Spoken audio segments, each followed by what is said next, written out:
दोस्तों, आज आपके लिए रावण के बारे में कुछ ऐसी बातें लेकर आए हैं जो कई लोग नहीं जानते हैं कि रावण किन किन लोगों से हारा था।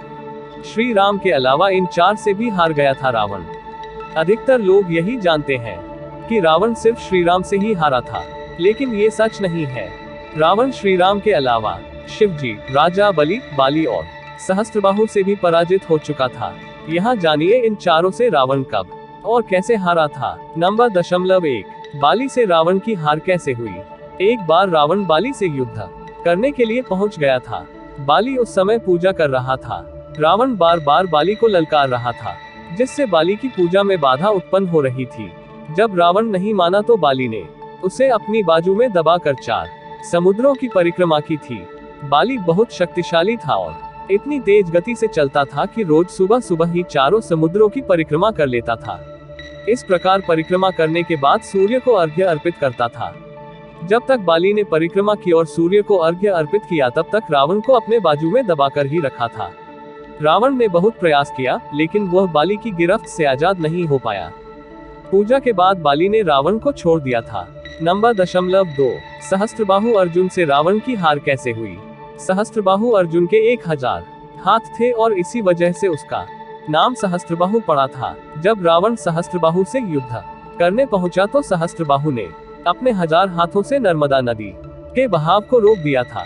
सहस्त्रबाहु ने नर्मदा का पानी इकट्ठा किया और पानी छोड़ दिया, जिससे रावण पूरी सेना के साथ ही नर्मदा में बह गया था। इस पराजय के बाद एक बार फिर रावण सहस्त्रबाहु से युद्ध करने पहुंच गया था। तब सहस्त्रबाहु ने उसे बंदी बनाकर जेल में डाल दिया था। नंबर 3. राजा बलि के महल में रावण की हार कैसे हुई। दैत्यराज बलि पाताल लोक के राजा थे। एक बार रावण राजा बलि से युद्ध करने के लिए पाताल लोक में उनके महल तक पहुंच गया था। वहां पहुंचकर रावण ने बलि को युद्ध के लिए ललकारा। उस समय बलि के महल में खेल रहे बच्चों ने ही रावण को पकड़कर घोड़ों के साथ अस्तबल में बांध दिया था।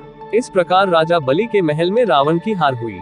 नंबर 4. शिवजी से रावण की हार कैसे हुई। रावण बहुत शक्तिशाली था और उससे अपनी शक्ति पर बहुत ही घमंड भी था।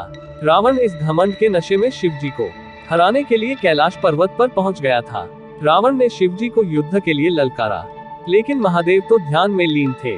रावण कैलाश पर्वत को उठाने लगा, तब शिवजी ने पैर के अंगूठे से ही कैलाश का भार बढ़ा दिया। इस भार को रावण उठा नहीं सका और उसका हाथ पर्वत के नीचे दब गया।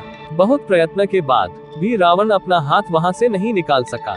तब रावण ने शिवजी को प्रसन्न करने के लिए उसी समय शिव तांडव स्रोत रच दिया। शिवजी इस स्रोत से बहुत प्रसन्न हो गए और उसने रावण को मुक्त कर दिया। मुक्त होने के पश्चात रावण ने शिवजी को अपना गुरु बना लिया। ऐसे हुई थी इन 4 लोगों से रावण की हार। दोस्तों, ये जानकारी अच्छी लगी हो तो एक लाइक अवश्य करें और वीडियो देखने के लिए बहुत बहुत धन्यवाद।